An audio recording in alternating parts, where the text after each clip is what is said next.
Perkenalkan, nama saya Mutayani dari kelompok 1. Di sini saya akan menjelaskan dari makalah kami, yaitu tentang dampak harga dan pendapatan barang atau produk di pasar Flamboyan.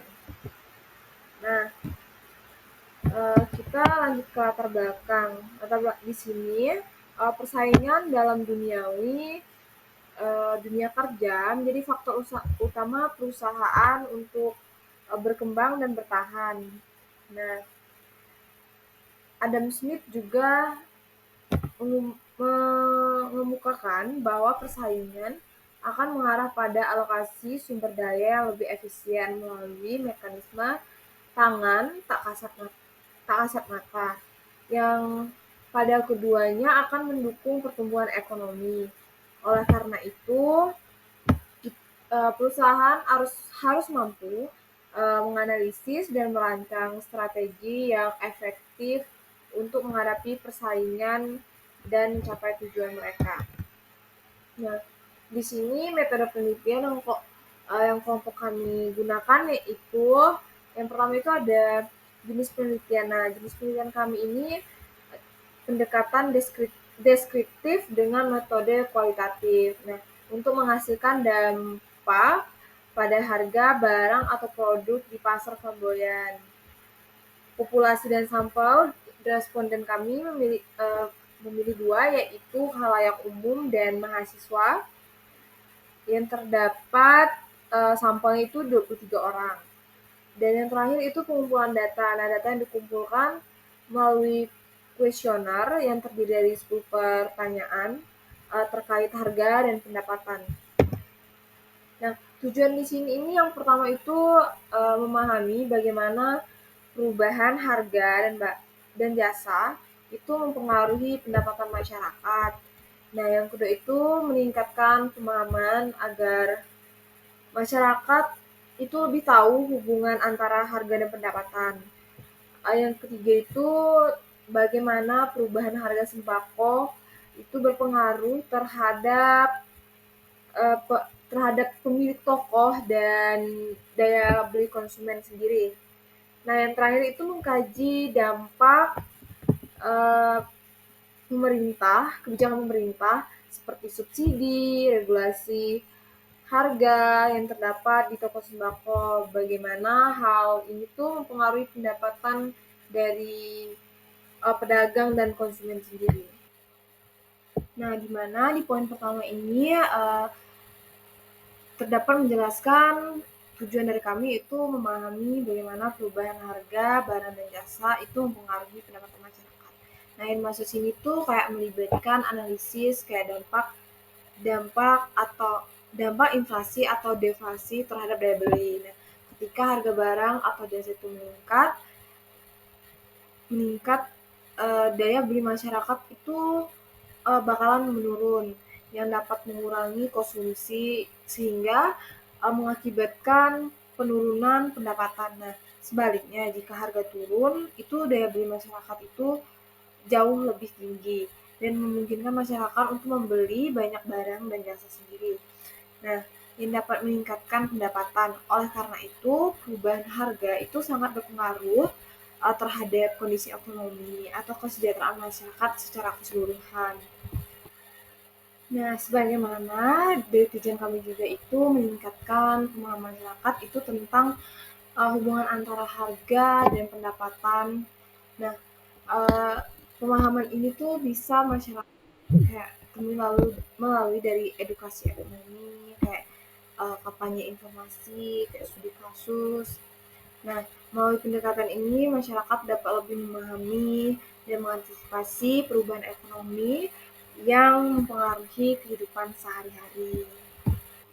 Nah, dari tujuan kami ini sendiri juga sudah bisa dilihat bagaimana harga dan pendapatan itu sangat mempengaruhi minat dan daya beli konsumen sendiri. Nah, sekarang kita lanjut ke pernyataan kuesioner dari kelompok kami. Nah, itu ada 5 pertanyaan yang diberikan kepada mahasiswi atau mahasiswa serta khalayak umum sendiri. Nah, pertanyaan pertama ini, jika harga gula naik, maka mengurangi konsumsi terhadap kopi, namun jika harga kopi naik, maka tidak akan mempengaruhi pembelian gula pasir. Dan bisa dilihat dari nomor 2, 3, dan 4, 5. Nah, hasil dari pembahasan persepsi dari kalangan umum ini hampir menunjukkan 8,3% itu tidak setuju, dan tidak setujunya itu hampir tidak ada, sedangkan yang cukup setuju itu 25%, yang setuju itu 41,7%. Nah, yang sangat setuju itu sekitar 16,7%. Nah, ini diagram persepsi dari seperti minyak bimoli dan minyak kawon. Nah, bisa teman-teman lihat di sini. Nah, ini persepsi dari mahasiswa sendiri, dan bisa dilihat juga dari diagram kopi dan gula pasir, minyak bimoli dan minyak kawon, seperti sabun cair dan sabun batang. Nah, dari persepsi ini khalayak umum dapat dipaparkan konsumsi komplement itu perubahan harga pada suatu produk seperti gula secara langsung itu mempengaruhi produk lainnya seperti kopi. Nah, hal ini tuh juga menunjukkan bahwa barang ini tuh sangat terkait satu sama lain dalam pola konsumsi masyarakat. Nah, seperti yang kita ketahui, seperti kopi dan gula itu sangat-sangat satu hal yang sangat dibutuhkan. Nah, ketika harga tertentu naik, pilihan substitusi masyarakat cenderung mencari barang pengganti. Nah, yang nunjukin nih bahwa pasar itu memiliki tingkat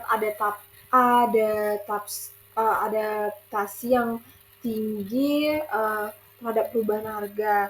Di pasar juga pasti menyesuaikan dan memberikan alternatif sebagai barang pengganti.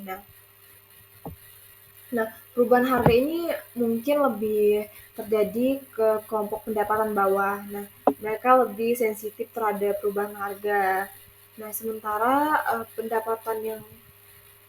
pendapatan atau kurang terpengaruh itu seperti perubahan harga atau barang kebutuhan itu karena mereka lebih fleksibel atau orang-orang yang pendapatannya cukup tinggi, sehingga mereka tidak sensitif dengan kenaikan harga.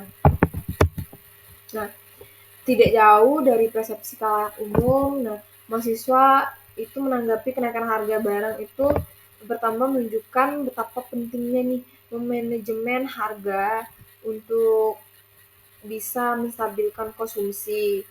Saat harga barang naik, mahasiswa cenderung mengurangi barang gula seperti sabun, batang, atau juga cenderung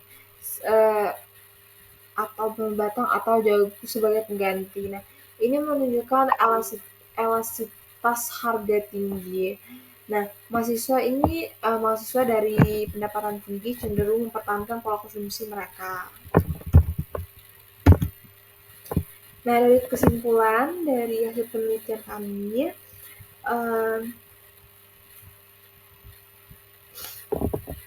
penelitian ini melihat bagaimana fluktuasi harga itu berdampak pada pendapatan permintaan suatu produk di pasar flamboyan, khususnya toko sembako. Ini menurut survei kami yang diberikan kepada mahasiswa dan khalayak umum sendiri, yang ditemukan bahwa peningkatan harga sering mendorong pembelian menggunakan produk alternatif. Nah, sebagai contoh, kenaikan harga gula dapat mengurangi konsumsi kopi, tapi kenaikan harga kopi tidak berdampak pada konsumsi gula. Oleh karena itu, harga dan layanan kompetitif dapat mempengaruhi pemberian keputusan, dan yang harga kompetitif dan layanan berkualitas dapat meningkatkan pembelian. Nah, sekian dari saya. Terima kasih.